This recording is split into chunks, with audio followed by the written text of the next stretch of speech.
C'est ce que disait Alimata ce matin. Si mon père avait dit on ne touche pas à ma fille, on n'allait pas lui toucher. On ne m'aurait pas touché. On n'allait pas lui toucher. Nous, ce qui nous avait marqué aussi beaucoup dans les consultations, c'est qu'il y a des parents qui nous expliquent qu'il y a des enfants qui sont subtilisés aussi, que le poids de la coutume est tellement forte que parfois il y a des parents, le papa et la maman, qui disent non, on n'est pas d'accord, et que parfois ils ont le dos tourné pendant quelques minutes, l'enfant est subtilisé par la famille, emmené, excisé, et c'est fait. Et des mamans qui pouvaient m'expliquer que leur fille avait été excisée comme ça derrière leur dos, alors qu'elles avaient dit non, qu'elles s'y étaient opposées. Et c'est ça que je trouve très difficile aussi dans les histoires que vous pouvez raconter, dans vos parcours de vie, que je trouve très douloureux aussi. C'est toutes ces histoires-là qui parfois, même quand vous exprimez votre refus et que vous voulez protéger vos enfants, mais parfois on le fait quand même contre votre volonté. Et que c'est ça qui est compliqué aussi pour vous. Vous vous rendez compte, par exemple, une femme qui a un enfant, ok, parce qu'il y a des femmes quand même qui arrivent dans les 100%, vous pouvez avoir 10% de femmes qui ont la maîtrise de leur homme. Et là, généralement, on les appelle dans le pays pour dire que elle a peur de sa femme. C'est un vaurien, il a peur de sa femme. Et donc, c'est des hommes, c'est des hommes complexés. Parce qu'on te dit que tu te soumets à une femme. Et donc, si vous voulez, c'est ce mot qui fait révolter les hommes, même s'ils ne sont pas comme ça avec les femmes. Mais l'histoire de dire que oui, toi, tu te soumets à une femme, ça a l'air complexe. Donc, et tout de suite, ils se rebellent contre toi pour faire plaisir, soit à leur maman, soit à leur sœur, pour montrer que oui, c'est eux le roi, je suis le roi, je m'impose, elle ne peut rien.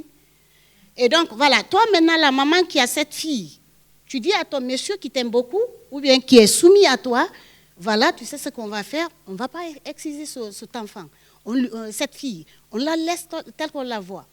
Il te dit d'accord, il accepte. Consciencieusement, au fond de toi, tu te dis, ok, moi, je ne vais pas aller aux États-Unis, je ne vais pas aller en France, je ne vais pas quitter dans mon pays. Mais qui va marier ton enfant? Qui? Et alors que dans le pays, vous ne verrez pas une fille non excisée mariée. Donc voilà, ça aussi, ça te pousse de l'autre côté pour dire que voilà, je ne peux pas. Donc tu acceptes. Il y a ça aussi. Alors pour... bon. Non, justement, j'allais chercher un micro pour toi. Je voulais revenir sur un point qui était intéressant que vous avez soulevé. Donc, vous disiez que vous étiez inquiète pour les filles qui étaient au pays, et je trouve que c'est vraiment totalement pertinent ce que vous dites, parce qu'on a peur pour les filles qui sont en France uniquement quand elles vont en vacances, alors que les filles qui sont au pays, il y a ce risque permanent d'excision parce qu'on est rejeté, on est impur, on ne peut pas se marier parce qu'on n'a pas été excisé. Et comme on le disait tout à l'heure, on a ce risque que quelqu'un, une voisine, une tante vienne récupérer son enfant. Donc on peut se dire que la situation elle est vraiment invivable pour les personnes qui sont là-bas et qui ne veulent pas que leur enfant soit excisé. Au final, ce n'est pas de leur fait. Donc il y a cette menace permanente qui peut être très lourde. Et moi, je vous rejoins quand vous dites que effectivement, sensibiliser les femmes, leur en parler, etc., c'est bien. Mais tant qu'un homme ne va pas se lever et dire effectivement, je ne veux pas que ma femme, je ne veux pas que ma fille soit excisée, ni ma petite fille, ça ne changera pas. Parce qu'il ne faut pas oublier que en Afrique, ce qui compte plus que les lois, ça va être la culture. Et la culture, ça va se transmettre de génération en génération. Et dans la culture africaine, on sait très bien que l'homme a beaucoup d'importance, énormément d'impact, et ce sont ses choix qui vont être respectés. Donc tant qu'on ne va pas sensibiliser les hommes, ça ne changera pas. Moi, dans le documentaire qu'on a vu tout à l'heure, lorsque donc Alimata était à l'Assemblée nationale, je crois, et qu'elle parlait à quelqu'un d'important, il disait oui, effectivement, je suis contre l'excision, il y a beaucoup d'hommes qui sont contre. Effectivement, il dit ça là, mais dans les faits, ça ne change pas, ça ne bouge pas à cause des pratiques. Donc, il faudrait commencer par les hommes pour voir diminuer ça. C'est vraiment très important.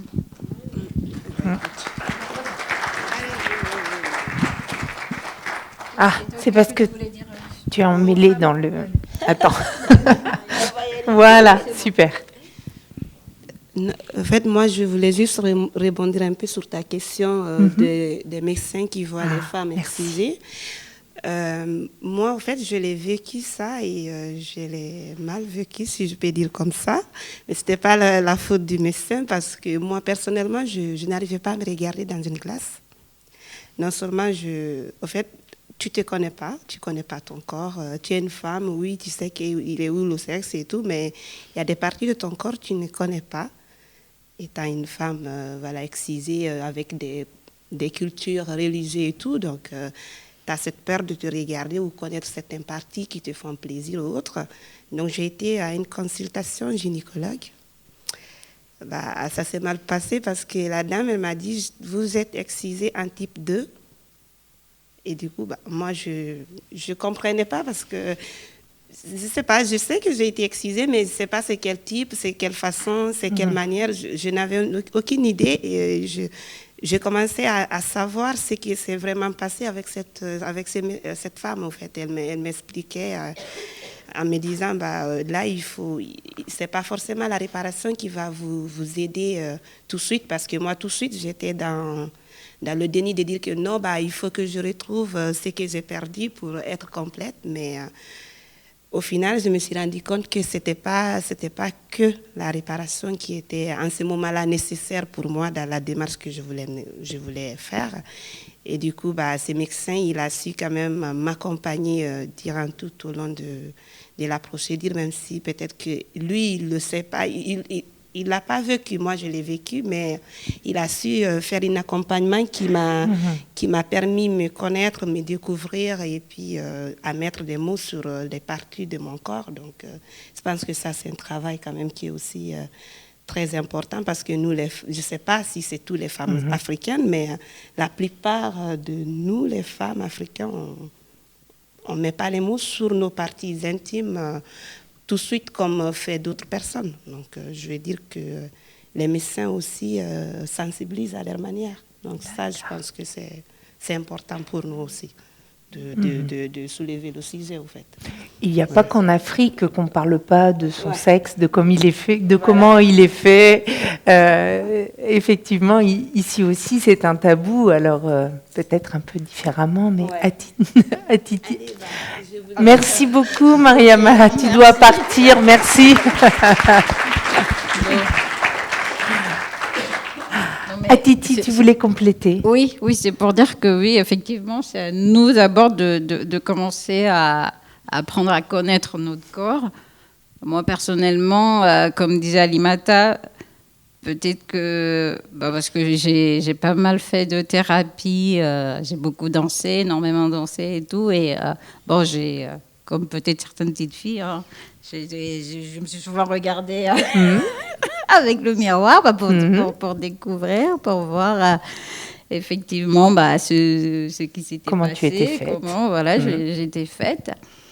Mais je pense que oui, avant d'attendre que les médecins nous disent, c'est peut-être à nous d'apprendre à connaître notre corps et ensuite pour faciliter la tâche au personnel de santé. Et justement pour rebondir à à ce que vous disiez par rapport aux sages-femmes, moi j'ai eu le témoignage pour mon premier accouchement. La sage-femme que j'ai eue, elle l'avait découvert avec moi, que c'est au moment de la... J'ai oublié le terme. Quand elle la délivrance du travail, quand tu étais déjà... Oui, la déchirure. L'épisiotomie. L'épisiotomie, justement. C'est quand elle m'a fait l'épisiotomie, j'ai fait, oula, ça me rappelle. C'est là, elle a dit... Et... c'est là, elle m'a dit, ah ouais, d'accord, vous avez été... Et je lui ai dit, oui, c'est pas grave. Elle s'est excusée, je lui ai dit, bon, c'est pas grave, j'ai connu pire et tout. Et c'est comme ça qu'on a abordé justement la question de l'excision. Et elle m'a dit qu'elle connaissait pas... elle venait de Montpellier, je me souviens. Mais c'est ce qu'on disait, on n'est vraiment pas beaucoup formés. Et c'est pour ça qu'on est souvent maladroit et qu'on essaye de discuter, de voir avec vous, les principales intéressées, comment aborder le sujet le moins douloureusement possible pour vous, en fait. Moi, c'est souvent ça ma préoccupation, comment aborder ça en consultation, avec les femmes que je vois pour les grossesses, à l'accouchement, comment aborder le sujet, quand le conjoint est là, est-ce qu'on le fait sortir, c'est tout plein de questions pour pas vous traumatiser non plus, parce que effectivement, j'imagine, ça doit être terrible quand vous ne savez pas que vous êtes excisé et qu'on vous dit ah bah oui, vous avez été excisé. On essaye vraiment de faire au mieux et je sais pas pour vous comment il faudrait faire les choses. Est-ce que vous avez des conseils? J'ai pas bien compris votre passage. Vous avez dit quoi? J'ai dit comme comment aborder le sujet de l'excision quand vous êtes en consultation avec la sage-femme ou le médecin? Comment nous, on peut aborder le sujet le mieux avec vous? Est-ce qu'il faut poser la question frontalement? Est-ce que vous savez si vous avez été excisé? Est-ce que voilà. Bon, moi, j'avais pensé à ça, mais franchement, pour dire que c'est au moment de la consultation, il faut aborder ce sujet. Moi, je trouve ça un peu gauche.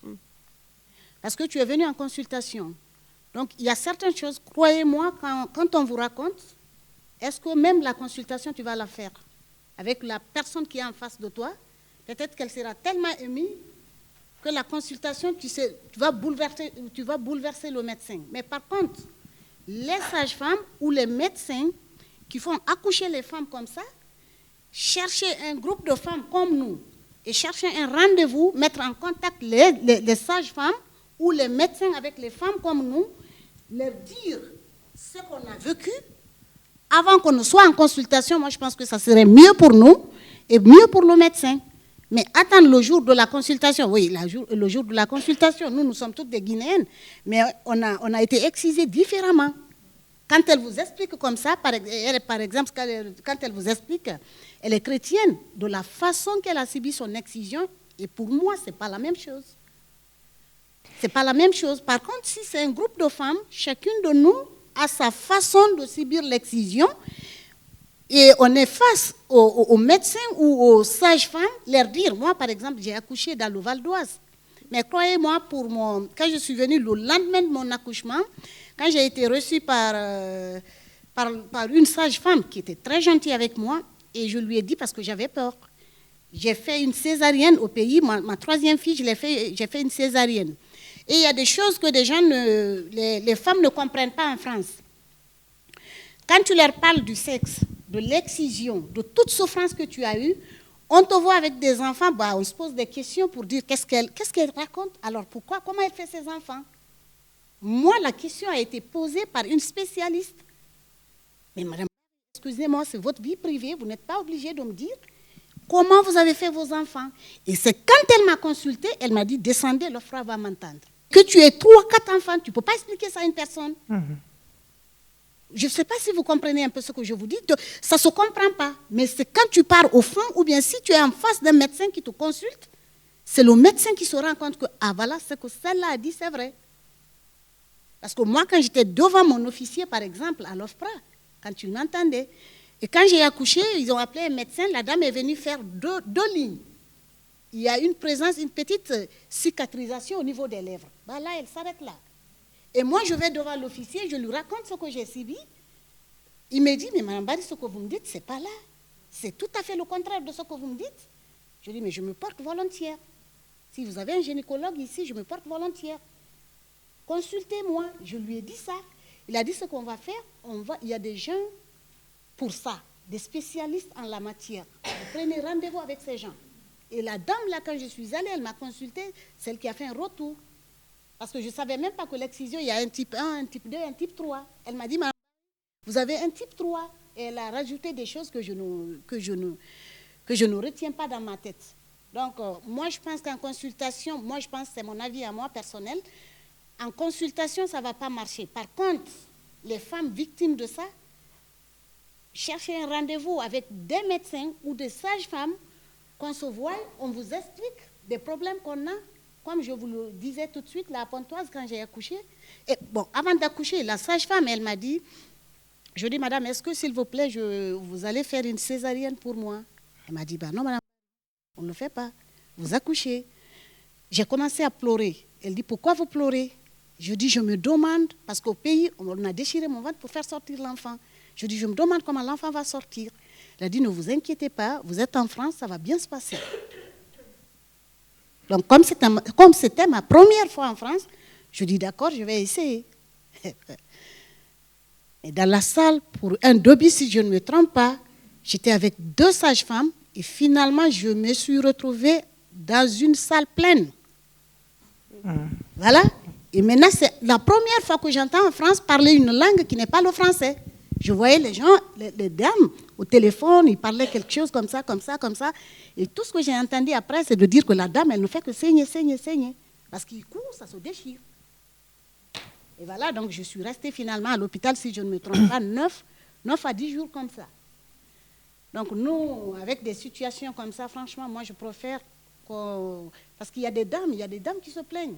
En accouchant, on a ce problème, mais il y a des gens qui ne sont pas informés. Moi, j'ai parlé avec 2 infirmières de l'hôpital d'ici, mais qui ne connaissaient pas.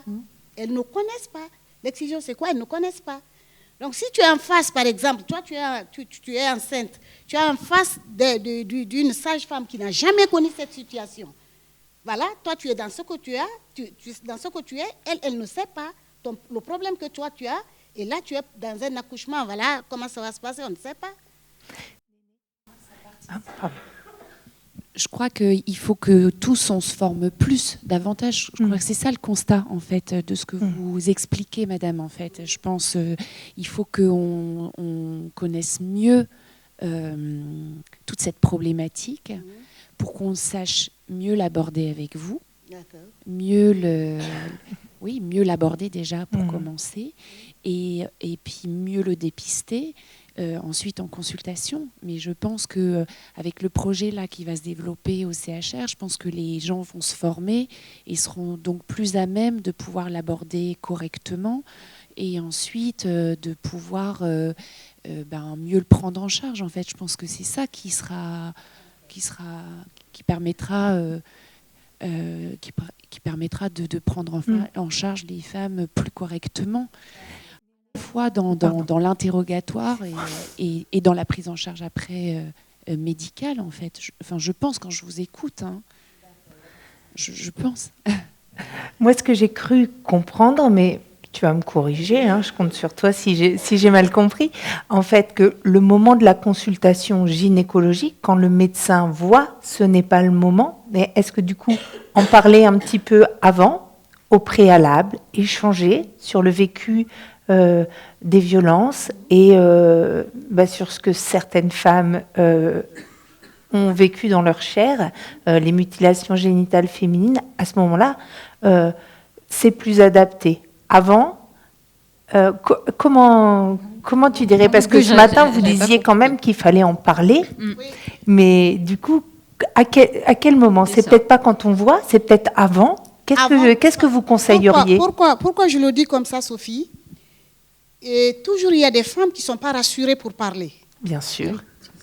Ce n'est pas comme les femmes du groupe. Il y a des femmes, vous les recevez en consultation, elles ne savent même pas que nous sommes là en train de dire ça et que ça reste entre nous.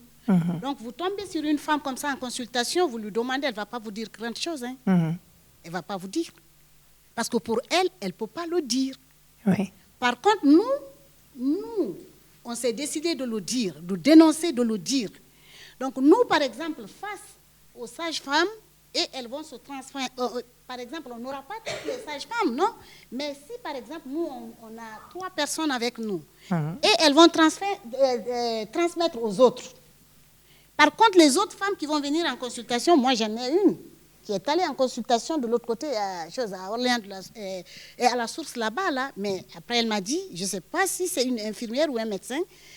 Elles ont essayé de parler, elle me dit que j'ai honte de lui dire. Parce que j'avais même honte de voir mon sexe. Mais est-ce que celle-là va parler? Je ne sais pas. C'est pourquoi celles qui se sont décidées de parler, qu'elles se portent porte-parole pour les autres femmes. C'est une proposition. Oui, Oui. Oui, ça aussi, c'est possible. Oui, mais et si par exemple, il y a une femme qui part en consultation et nous, on n'est pas là, il faut bien qu'elle dise au médecin pour qu'il puisse mieux l'accompagner. Moi, c'est ça, en fait, ma préoccupation. S'il n'y a pas une de nous, une personne de notre association, si tu as une femme quelconque qui va consulter un médecin, par exemple à Rouen ou à Montpellier, ou je ne sais, nous, on n'est pas là, mais il faut bien qu'elle dise. Je ne sais pas si c'est au médecin, au médecin qui doit lui poser la question est-ce que vous avez été excisée, ou c'est à elle-même d'exposer la situation au médecin pour le prévenir. Vous savez, j'ai subi ça et tout. Mais bon, après, je suis d'accord avec toi. Toutes les femmes ne sont pas à l'aise et elles ne sont pas toutes en mesure de. Ou alors, il faudrait dire qu'une femme puisse être accompagnée d'une personne de confiance. Quelqu'un de votre association, une assistante sociale qui l'accompagnerait dans ses démarches au quotidien. Enfin, je ne sais pas, quelqu'un à qui elle aurait déjà confié ce dont elle a été victime et qui pourrait être la personne de confiance, qui pourrait l'accompagner à la consultation et pourrait être un peu son porte-parole, peut-être. C'est peut-être ça que vous voulez dire. Oui, ou peut-être à l'assistante médicale. Parce qu'effectivement, le médecin, si on ne lui dit pas, il faut que quelqu'un puisse lui exposer la situation. Oui. Pourquoi je le dis encore une fois, moi j'étais en stage au planning familial. Nadine, tu te rappelles quand on est allé au secours populaire, pour distribuer les préservatifs là. Voilà.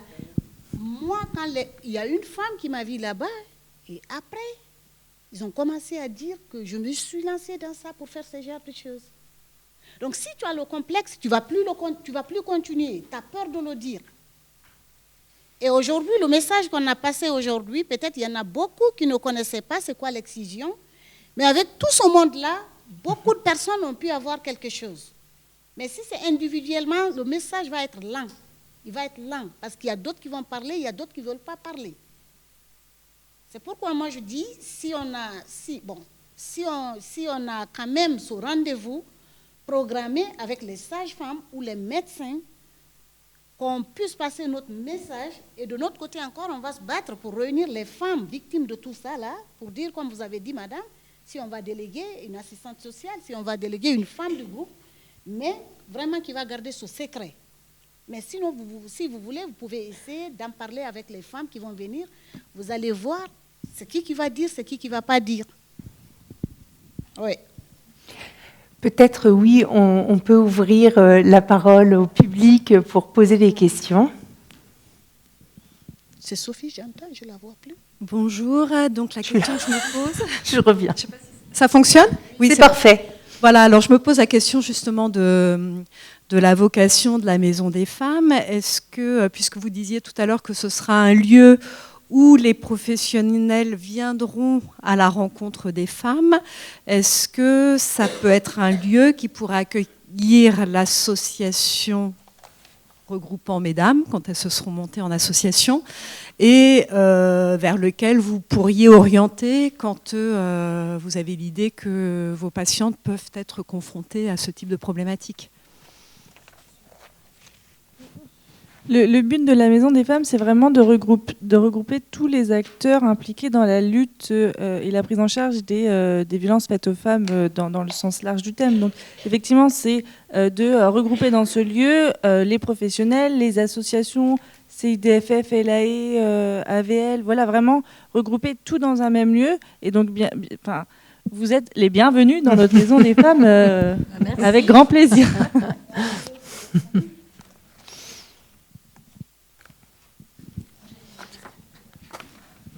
J'en profite, moi. Le groupe de parole, qu'est-ce qui anime ce groupe de parole au planning? Parce que... Alors, on a fait le choix justement de co-animer le groupe, donc avec les femmes présentes. C'est-à-dire que moi, je suis en personne ressource, enfin, je me définis comme personne ressource. Et voilà, dans le meilleur des cas, il y a 2 femmes, voire 3, qui sont présentes pour vraiment faciliter la parole, justement, permettre l'expression des dames qui viennent pour la première fois, qui découvrent un petit peu le groupe, qui savent pas trop comment ça fonctionne. Donc, en fait, voilà, je m'appuie vraiment sur elles pour, justement, elles ont cette facilité, justement, de poser des questions sur comment, voilà, si elles veulent raconter.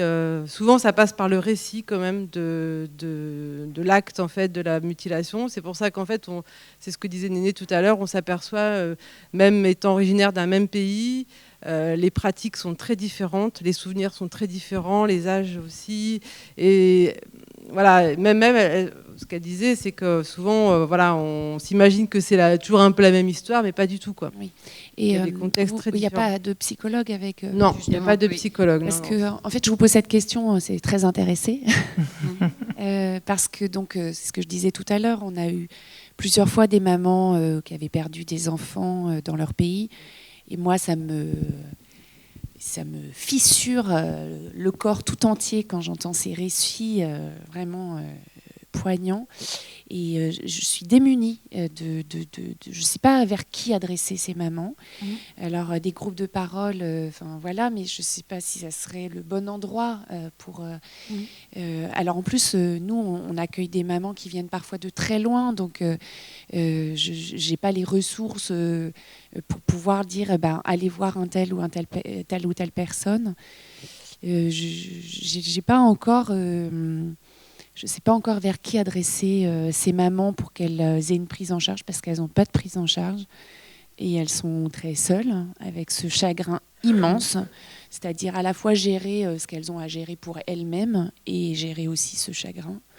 Et voilà, je trouve ça difficile de ne pas pouvoir aider ces mamans. Justement, moi c'est ce que je voulais évoquer aussi. Il n'y a pas que la prise en charge physique ou pendant les accouchements. Il faut un accompagnement psychologique aussi, psychiatrique, orienter ces femmes vers des professionnels. Moi, je pense que ça m'a énormément aidée. C'est pour ça que j'avais témoigné par rapport à ça. Déjà, je viens d'une culture où, chez nous, ils disent que les psys, c'est pour les fous et les folles.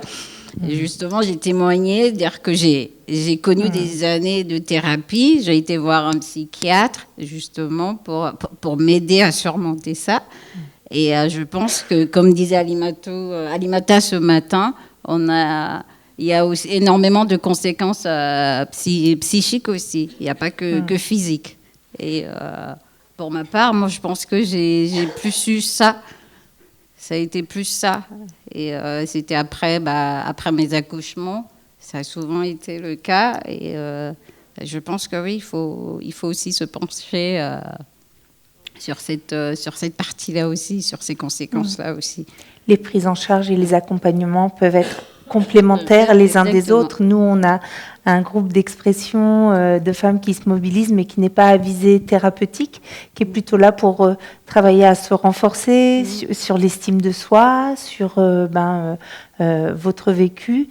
Et puis, on peut tout à fait compléter, si le besoin est manifesté, par un accompagnement, par un thérapeute en individuel par ailleurs.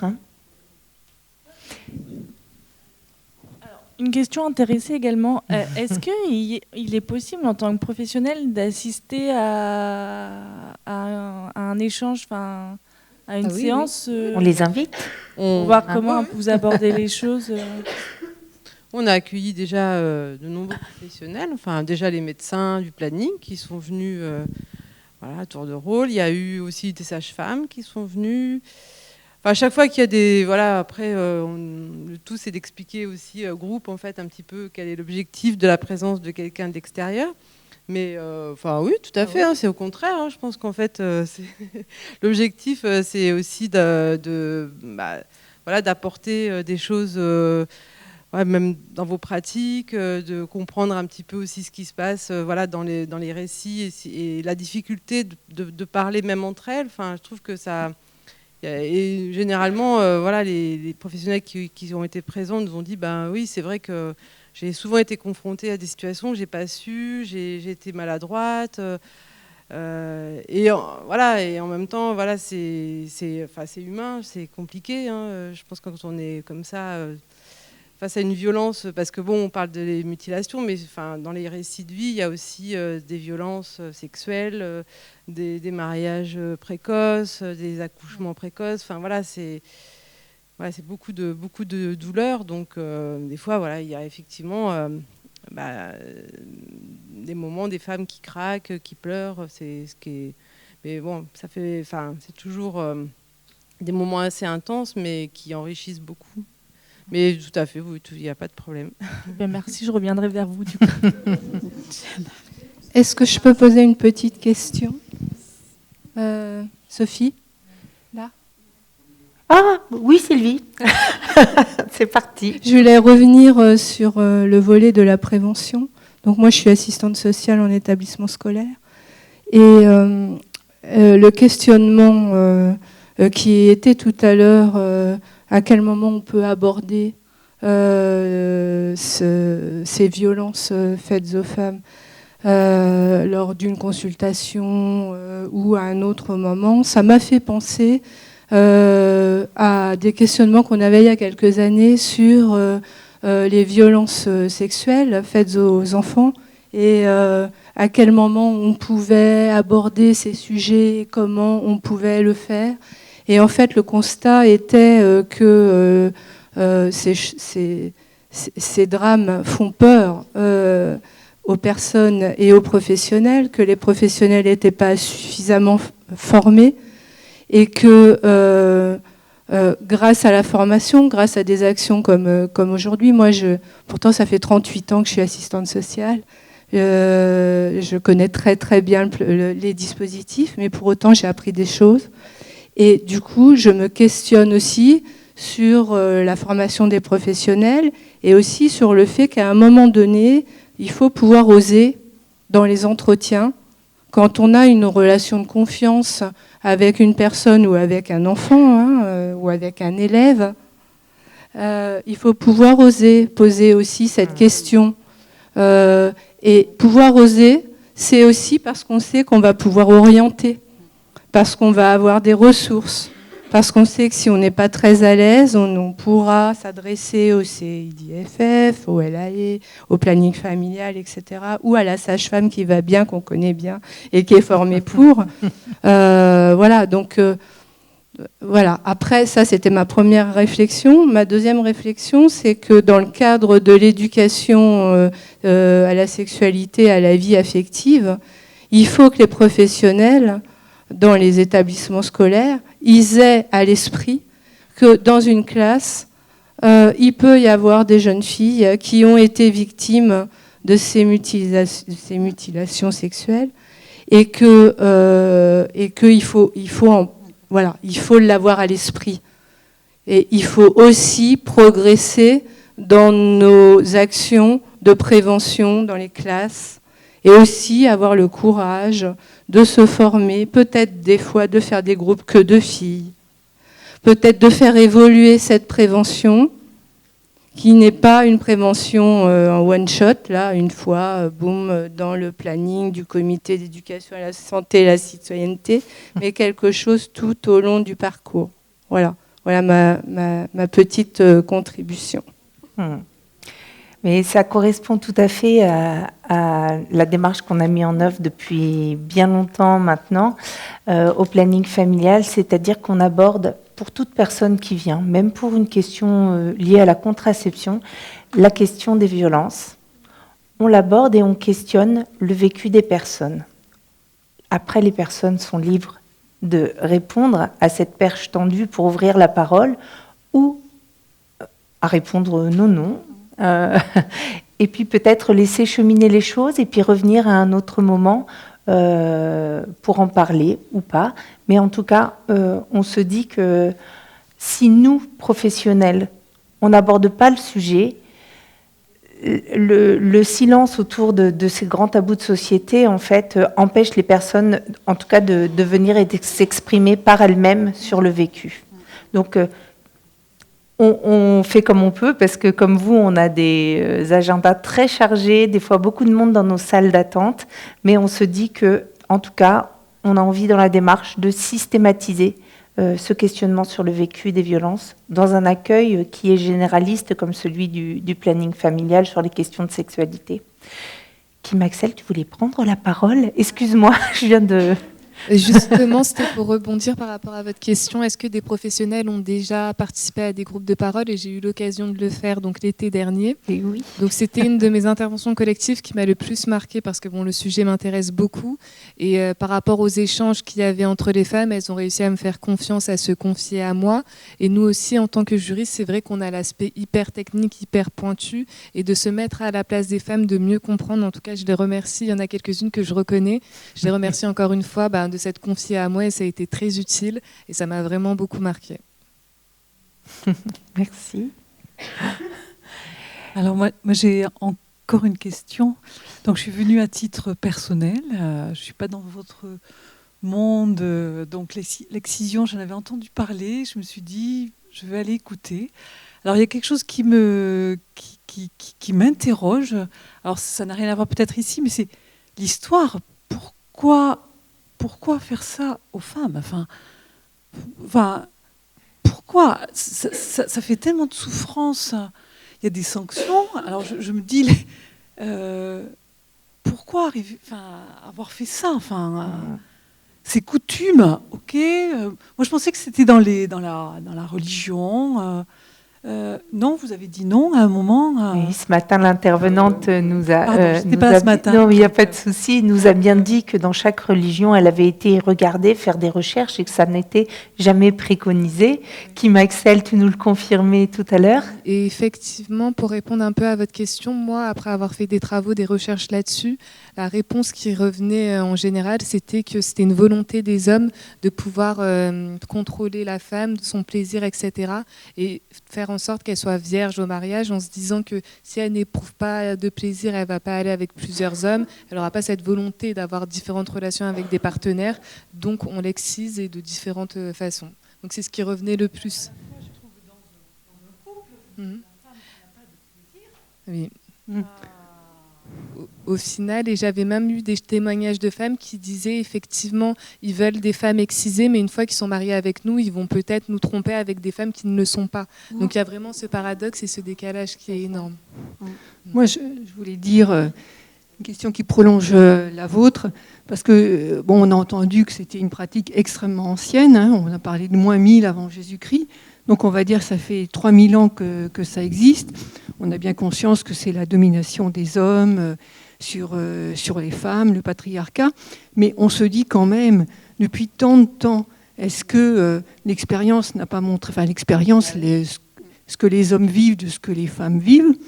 Je sais que les mondes sont très séparés dans certains endroits, dans certaines cultures, mais enfin il y a des pères qui ont vu leur petite fille pleurer, souffrir, qui ont vu leurs femmes ne pas avoir de plaisir, avoir des douleurs de règles, des douleurs pour les accouchements, etc. Donc il y a un moment, je n'arrive pas à comprendre pourquoi tout d'un coup les hommes, même pour leur bénéfice personnel, on est bien conscient que personne n'a envie d'abandonner. Enfin, malheureusement, ceux qui ont le pouvoir ne souhaitent pas abandonner le pouvoir, sauf par la contrainte, et c'est ce qui arrive finalement par des emprisonnements, des amendes, etc. Mais quand même, dans la tête des hommes, qu'est-ce qui fait que priver la moitié de l'humanité de sa joie de vivre, d'une certaine façon, comment ça, je ne comprends pas comment ça n'évolue pas dans le monde entier d'arrêter de faire souffrir les femmes, parce que c'est contre-productif, même pour eux. Donc s'ils étaient... je ne comprends pas ça. Ah non, mais moi, je suis entièrement d'accord avec vous. Mais moi, je me pose la question. Depuis le temps, ils disent oui, qu'ils veulent contrôler le corps des femmes, les empêcher d'aller voir ailleurs, d'avoir des relations sexuelles. Bah, depuis le temps qu'ils voient que ça ne fonctionne pas, à mon avis, je ne sais pas, ils auraient pensé à une autre stratégie ou... que de nous mutiler. Mais je me pose aussi la même question. Hein. Je me dis... Alors, pour essayer de répondre un peu à votre question, moi, je pense que ce qui compte, malheureusement, c'est le poids de la culture qui est très, très, très forte. Et effectivement, même s'ils n'ont pas forcément de bénéfices sur le long terme, eh ben, pour eux, la culture est tellement importante qu'il faut continuer à perpétuer cette tradition. Et moi, je m'en suis vraiment rendu compte et je l'ai compris lorsque on était sur le terrain et on a parlé de l'excision. On a expliqué que des jeunes filles pouvaient mourir de l'excision. Et il y a une femme qui m'a répondu, si elle est décédée, c'était la volonté de Dieu. Oui. Donc ça veut dire qu'il n'y a vraiment aucune remise en question et ce qui va primer, c'est la tradition. Donc ça peut aller très très très loin au final, alors que c'est la famille qui a décidé au final de faire l'excision, mais on va remettre ça sur la religion. Et madame, moi je vais essayer de vous rajouter quelque chose. Moi je pense qu'il n'y aura jamais une réponse par rapport à ça claire, parce qu'il y en a tellement qu'on ne sait pas ce qu'est la vraie réponse. Quelque part ils disent c'est par jalousie, parce que chez nous en Afrique par exemple, un homme, tu épouses 4 femmes. Et ces 4 femmes, tu fais 2 jours avec une, tu fais 2 jours avec une, 2 jours avec l'autre. Donc si vous voulez, 2 jours ici, 2 jours ici, 2 jours ici. Pendant 8 jours, l'autre est en train d'attendre. De t'attendre, que tu fasses le tour des 4. Parce que chacune, c'est 2 jours. Donc, à partir du moment où tu attends ton tour pour 8 jours, est-ce que toi, tu ne vas pas aller chercher ailleurs? Maintenant, pour éviter ça, pour éviter que la femme ait envie et que toi, tu es en train de faire ton chemin de je ne sais pas quoi avec les autres, donc tu ne peux pas attendre, il ne faut pas que tu partes de l'autre côté, chercher de l'autre côté. Il faut qu'on te l'enlève dans ta tête. Parce que quand tu es excisé, franchement, je ne sais pas avec les autres, mais en tout cas moi, et tout ce que j'entends, c'est comme ça. Tu n'as pas un seul jour où tu demandes, j'ai envie d'un homme. Il vient vers toi, il n'y a pas de souci. Peut-être tu t'en sors. Peut-être, je dis peut-être tu t'en sors. Et quelque part, j'ai tellement cherché à comprendre, j'ai tellement de réponses par rapport à ça. C'est pourquoi je vous dis, je ne sais pas c'est quoi la vraie réponse. Parce que d'autre part, ils se disent que oui, une femme excisée, par exemple, avec un homme, quand tu te vois avec ta femme, c'est quand la femme pleure que l'homme, lui, se sent puissant. D'autres, c'est comme ça, ils le disent. Ils se disent, ah voilà, bon, je me suis vue avec la dame, ben, voilà, elle a pleuré. Donc le fait qu'elle a pleuré, c'est ce qui veut dire que le monsieur, il est puissant. Donc lui, ça lui suffit du fait que la femme pleure. Donc vous n'avez pas une réponse, franchement, à cette situation, vous n'avez pas une réponse. Chaque personne analyse en sa façon. Juste compléter, c'est-à-dire que les hommes, alors, ils ont trouvé le clitoris, on a mis longtemps à savoir que c'était juste, il est là pour le plaisir. Et que c'est ce petit truc, ils l'ont enlevé. Enfin, je trouve quand même, il y a... ça date de quoi? Moins, je sais pas, 3000 ans nous, dans l'éducation sexuelle, ça a mis longtemps. Mais de le couper, quoi. De le couper. Oui, mais ils ne savent pas, madame, ils ne savent pas le plaisir. Ils ne savent pas qu'il y a un autre plaisir. C'est ce plaisir qu'ils savent, parce qu'ils ne couchent qu'avec des femmes excisées. Ils ne savent pas, c'est ça le problème. Ils ne font pas cette différence entre une femme excisée et non excisée, parce que je me suis vue avec la femme excisée et la femme non excisée. Ils ne voient que des femmes non excisées au pays. Donc pour eux, le plaisir, c'est quoi? Je me vois avec la femme, c'est ça le plaisir, elle pleure, c'est ça le plaisir chez eux. Pour eux, c'est ça. Et ils ne cherchent pas à comprendre, est-ce que la femme a besoin d'un plaisir? Est-ce que la femme doit sentir le plaisir? Il n'y en a pas. Tu n'entends pas parler. On ne parle pas d'excision, on ne parle pas de plaisir, rien ne se parle, rien. Enfin, en fait, ils n'ont pas d'éducation. Rien ne se parle, donc pour eux, c'est ça leur plaisir. Hein. Madame, oui, voilà, il y a Vincent qui... je sens peut-être que ça a été dit, je ne sais pas. Mais il faut se rappeler qu'en Europe, on excisait des femmes à la fin du 19e siècle aussi. Hein. Par exemple, Marie Bonaparte, qui était une disciple de Freud, s'était fait elle-même exciser et puis préconisait l'excision. Quoi, hein. Donc, il y a certes ce qui se passe dans d'autres pays, mais chez nous, et ça fait 100 ans, 120 ans, donc c'est presque contemporain, ça se faisait. C'était préconisé. Non, je pense qu'il y avait peu de gens dans le rural qui allaient faire des psychanalyses, donc non, c'était pas en milieu rural. Ben, dans la théorie freudienne, le clitoris et le plaisir clitoridien est un plaisir infantile, immature, etc., etc. Donc une vraie femme doit éprouver du plaisir par le vagin. Et si une femme éprouve du plaisir par le clitoris, dans la théorie freudienne, c'est pas une vraie femme, elle n'est pas... voilà. Donc le petit truc dont vous parlez a toujours posé problème en fait.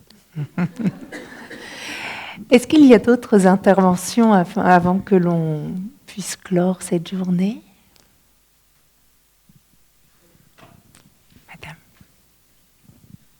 Je voudrais juste avoir le titre de votre mémoire et s'il était disponible pour pouvoir le lire.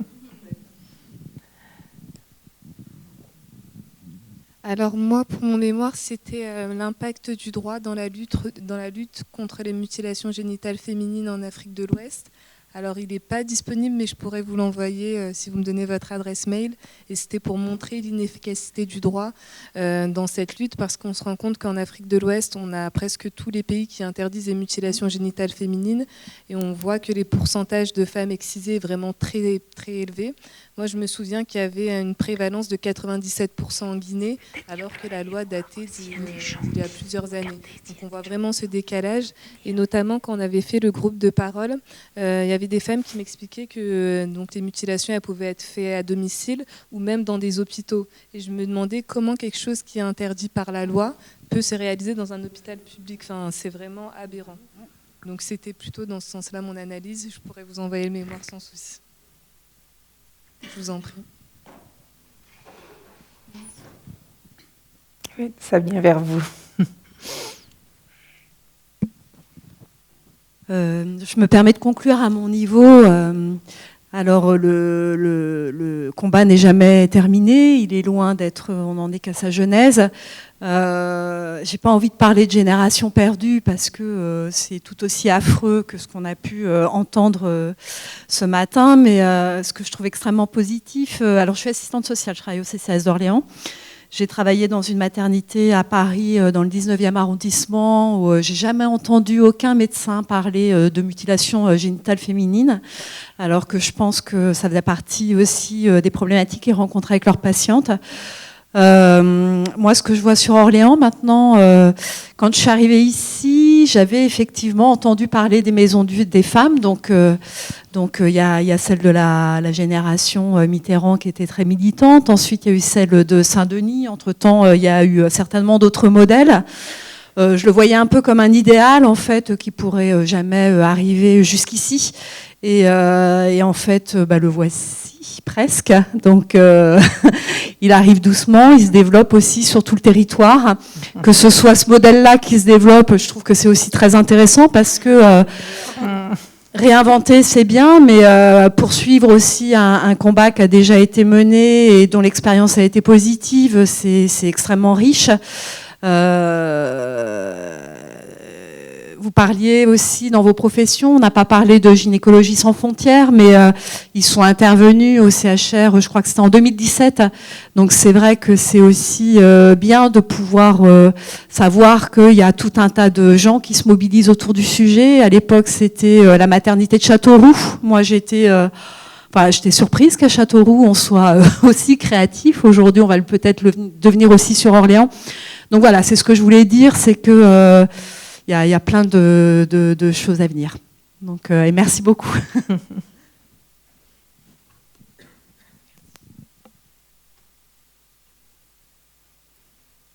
D'autres prises de parole ?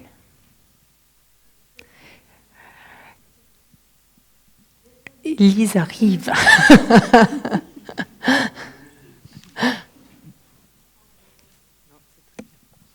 Merci. Bonjour, moi je suis Vanessa Quéramprand, déléguée départementale droits des femmes, égalité à la préfecture. Et aujourd'hui c'est le 25 novembre, journée internationale pour l'élimination des violences faites aux femmes. Dans mon métier, depuis quelques temps, on parle beaucoup de violences conjugales, mais c'est vrai que les violences faites aux femmes sont aussi d'autres sujets. Et donc merci d'avoir mis ce sujet des mutilations sexuelles sous les projecteurs, parce qu'en fait on voit la richesse, encore une fois, du réseau local, pas sur les violences conjugales aujourd'hui, mais en fait sur un autre sujet. Et je me dis qu'il y a de quoi en fait se structurer ensemble, parce qu'il y a énormément de savoir-faire, de compétences, mais de besoin de mise en lien aussi, parce qu'on a vu qu'il y a des projets qui sont en train de naître d'une seule journée, d'un colloque, des mises en relation, des créations d'associations, des partenariats. On a beaucoup parlé de la prise en charge, mais aussi de savoir dépister, donc c'est un objectif, et former. On en a toutes et tous parlé, de mieux former, vous commencez déjà à le faire dans le groupe de parole. Donc moi, ce que je voudrais proposer au planning familial, et merci à vous, mesdames, messieurs, d'organiser cette journée, c'est de accentuer la thématique et le travail sur ce sujet l'année prochaine. Donc voilà, le sujet est vaste, mais je crois qu'on a matière en fait à continuer de progresser là-dessus. En tout cas, merci d'avoir relancé en fait la dynamique locale là-dessus. Il fallait le faire et ça a été brillamment fait. Merci beaucoup. Et merci Vanessa. Je crois que pour le coup, on va en rester sur ce message d'espoir. En tout cas, pour l'équipe du planning familial, on a toujours travaillé en partenariat avec le réseau et on est très enthousiaste de vous voir arriver avec ce beau projet. Alors, je disais tout à l'heure, on va clore la journée. En fait, c'est pas tout à fait vrai parce qu'on aime beaucoup la convivialité au planning familial et on vous propose de partager un petit goûter juste à la sortie pour, partager un peu de douceur entre nous et puis poursuivre des échanges de façon peut-être moins formelle et plus individualisée. Avant de quitter mon micro, juste je voulais remercier très chaleureusement évidemment toutes nos invitées qui répondent présentes dans le réseau. Les amis de l'équipe de Zotelli, la zone de télévision libre qui sévit au 108 et nous a accompagnés dans notre aventure aujourd'hui, et la délégation aux droits des femmes et à l'égalité pour son soutien précieux dans de nombreux projets, et plus particulièrement notre collègue Nadine, qui a bien mis en lumière ce sujet des mutilations génitales féminines au sein de notre association et dans notre implication associative, et aux femmes du groupe Stop à l'excision qui nous enrichissent de leur savoir, de leur enthousiasme et de leur combat pour faire évoluer la société. Merci, mesdames.